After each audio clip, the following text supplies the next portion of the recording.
O efeito iFood. Já imaginou um mundo onde pedir comida virou quase mágica? Em poucos toques, você escolhe seu prato favorito, ganha desconto, não paga entrega e ainda sente que fez um ótimo negócio. Parece um paraíso gourmet digital. Será mesmo? Por trás desse cenário de ofertas reluzentes, existe uma conta sendo paga. E não é pelo cliente. Quem segura o rojão são justamente aqueles que fazem a engrenagem girar, os donos de restaurantes e os entregadores. Na superfície, tudo parece progresso, praticidade, economia e inovação. Mas na base da cadeia, os pequenos negócios enfrentam taxas sufocantes, regras pouco claras e uma dependência crescente dos aplicativos. Enquanto isso, os entregadores encaram jornadas exaustivas, remuneração em queda e um sistema comandado por algoritmos que ninguém entende direito. Esse fenômeno silencioso, mas devastador, tem nome: o efeito iFood.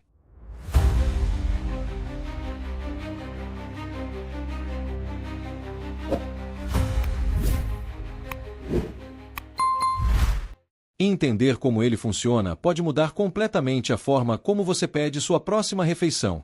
A grande pergunta é: quem mais sente o impacto desse modelo? E mais importante ainda, o que os restaurantes estão fazendo para tentar escapar desse ciclo? Hoje, o delivery no Brasil parece um presente embrulhado com fita vermelha. Por fora, só vantagem. Por dentro, promoções predatórias e práticas que colocam os pequenos negócios em xeque. E antes que alguém diga que isso é um ataque ao iFood, não é. A crítica é direcionada ao modelo de negócios dos marketplaces de alimentação, que tomou conta do país. Mas como o iFood é a plataforma dominante, com mais de 80% de participação de mercado, é natural que ele se torne o rosto mais visível dessa discussão. Para entender o tamanho da coisa, só em 2022, o iFood movimentou incríveis 97 bilhões de reais no Brasil, um impacto de mais de 0,5% no PIB nacional.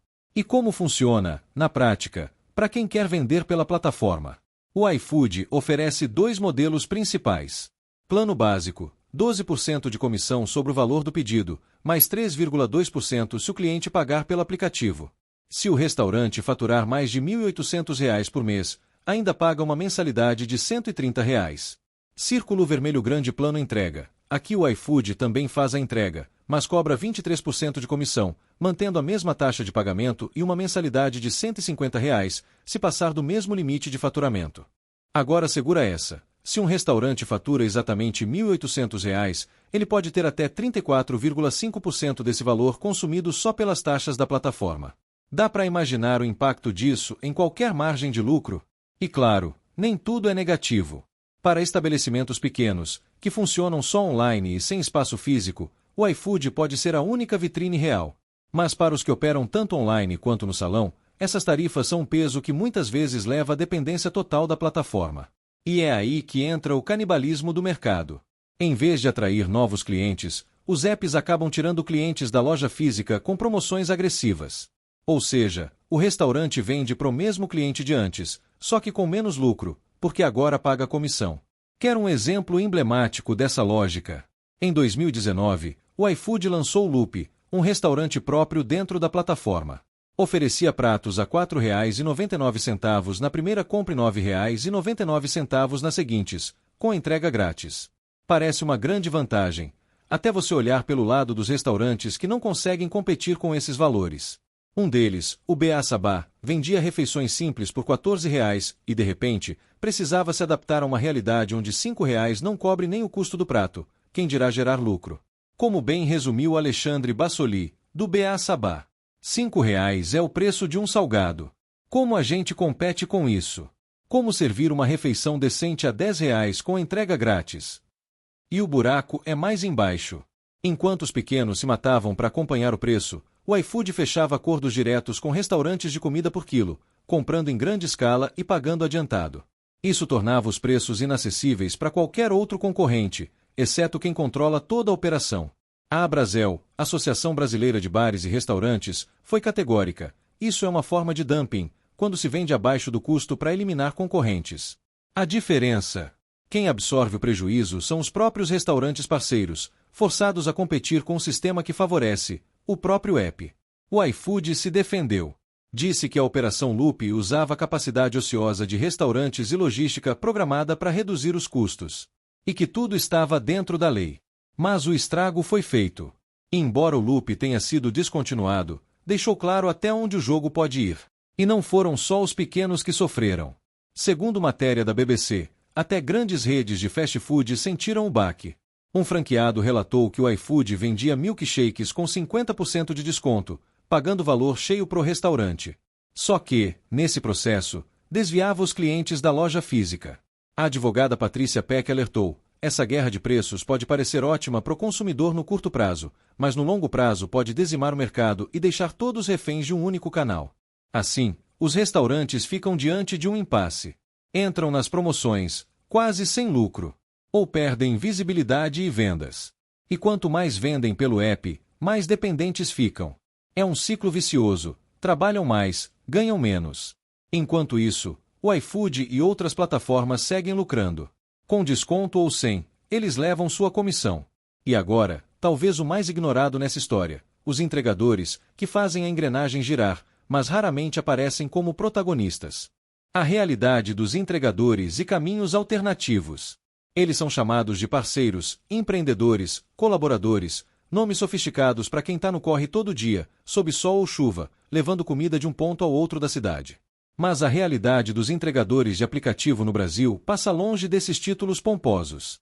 O que se vê nas ruas é uma rotina pesada, cercada por um discurso de autonomia que, muitas vezes, não passa de maquiagem. É verdade que, para muitos, os aplicativos representam uma saída, uma forma rápida de gerar renda, sem chefe, sem relógio batendo ponto. E sim, há quem escolha esse caminho. Mas para uma parte enorme desses trabalhadores, essa liberdade é uma ilusão, é a única opção diante do desemprego e da falta de oportunidade. E os números não mentem. Em 2019, o país tinha cerca de 172 mil entregadores. Com a pandemia, esse número explodiu, passando dos 645 mil. Mas junto com o aumento da força de trabalho, veio a desvalorização.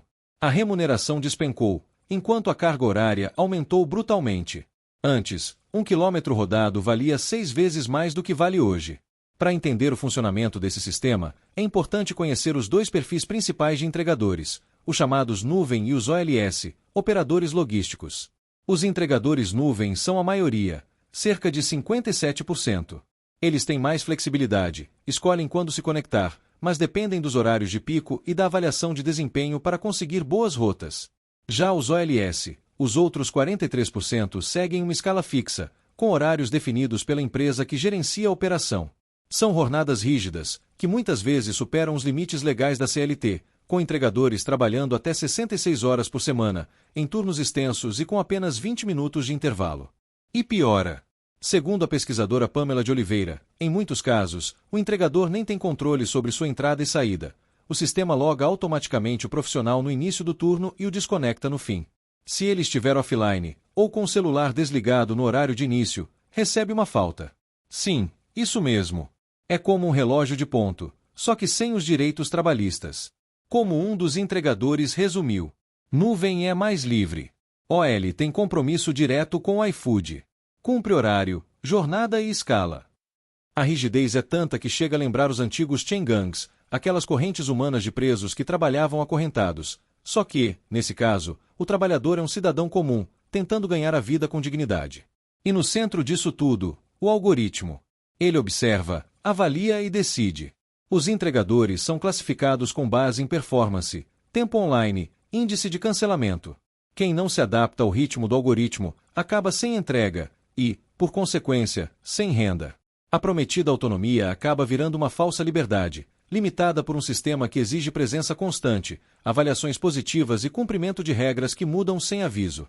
E quem são essas pessoas? A maioria está ali porque perdeu o emprego. Fui demitido na pandemia. Era isso ou nada, contou um entregador. Eles carregam nas costas o peso de um modelo que transfere todos os custos e riscos ao elo mais frágil da corrente. São eles que bancam a moto, a bicicleta, o combustível, a manutenção e a própria saúde física e mental. E tudo isso para manter um sistema que enche os bolsos das plataformas.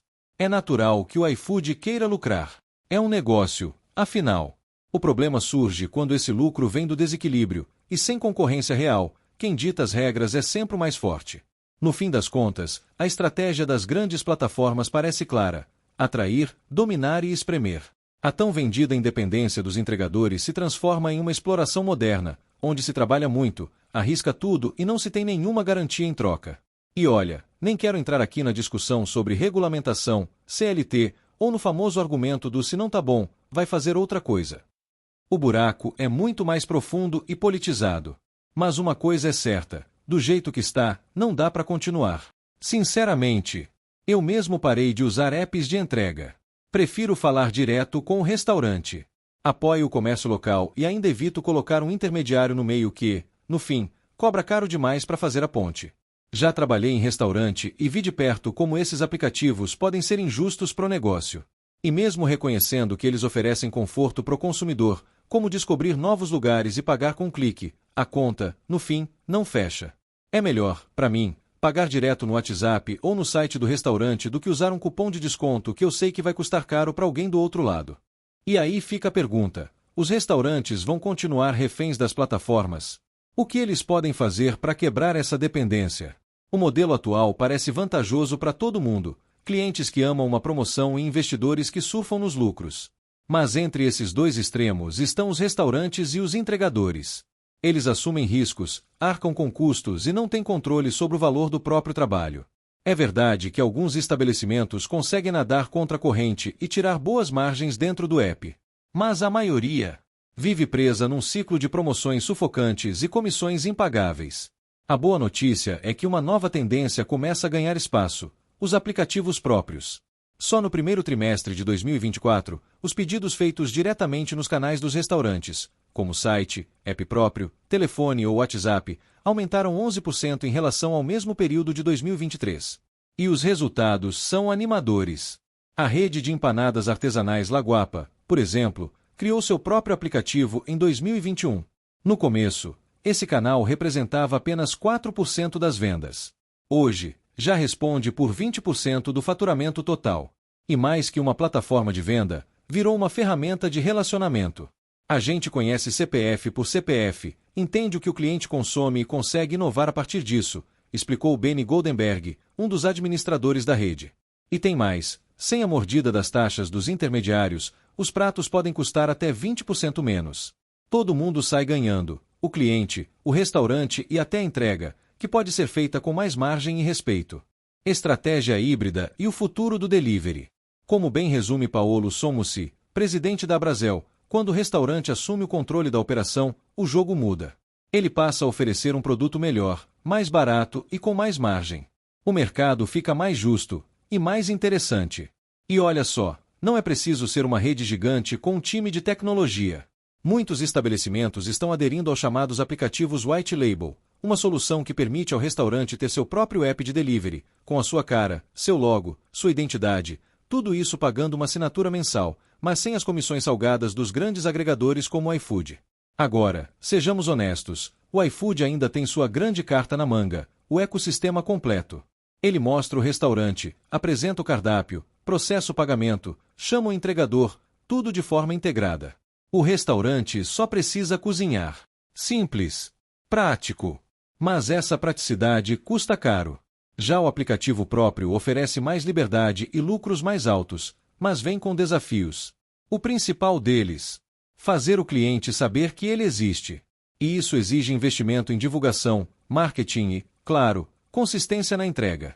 Para negócios que estão começando, o iFood pode até ser um bom trampolim para ganhar visibilidade. Mas para quem já tem público fiel, migrar para um sistema próprio é dar um passo em direção ao controle total do negócio. Afinal, além de cozinhar, será preciso pensar na entrega, no atendimento, na promoção. É um ecossistema próprio mesmo. Como alerta Alex Pinto, diretor de marketing da IMC, dona do KFC e Pizza Hut. Não adianta só criar um app. É preciso garantir logística, suporte, qualidade, atendimento, e isso exige tempo, dinheiro e estrutura. Ou seja, canais próprios não substituem totalmente os apps grandes, pelo menos, por enquanto. O iFood e o Rappi ainda dominam como principais vitrines dos pedidos online. Segundo Felipe Crini, diretor do Rappi no Brasil, o delivery ainda tem baixa penetração no país e muito espaço para crescer. Mas existe, sim, um caminho estratégico para reduzir a dependência dos marketplaces e transformar os grandes apps em pontes para algo maior. Acilis Razegava, especialista ouvido no ConsumerCast, deu a real. Hoje, os marketplaces são essenciais para a captação. Eles têm a visibilidade, o tráfego. O truque é captar clientes lá, e depois trazê-los para o seu próprio canal, onde o custo é menor e o lucro maior. Ele vai além e faz a conta. Se você fatura R$10.000 e paga 12% de comissão, já são R$1.200 indo embora. Agora, se além da comissão você usa a logística do app, o custo pode chegar a 30%, ou seja, R$3.000 por mês só pro intermediário. A saída? Captar no marketplace e fidelizar no canal próprio. Tem restaurante que já sacou o jogo. Em Novo Hamburgo, por exemplo, uma lancheria cola um adesivo dentro da embalagem, incentivando o cliente a pedir pelo app próprio na próxima vez. Quem faz isso ganha desconto. Genial, né? Baixo custo, fidelização e margem maior.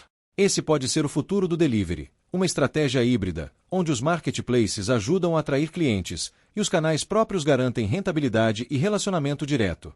Porque no fim, os aplicativos ainda brilham com seus cupons mágicos e entregas relâmpago, mas é nos canais próprios que o restaurante constrói sua base fiel e segura sua margem. Quem souber equilibrar os dois mundos, captação com visibilidade, fidelização com controle, vai sair na frente. E agora, eu passo a bola para você. Você ainda usa o iFood ou já virou cliente VIP daquela lanchonete pelo WhatsApp? Prefere o desconto relâmpago ou apoiar direto o restaurante da sua rua? Conta para mim nos comentários, porque, no fim, é o seu pedido que define o rumo desse mercado. Se você curtiu essa história e quer mais conteúdo sobre empresas e o mercado financeiro, não se esqueça de curtir, comentar e se inscrever aqui no canal Tudo sobre o Mercado. A gente se vê no próximo vídeo.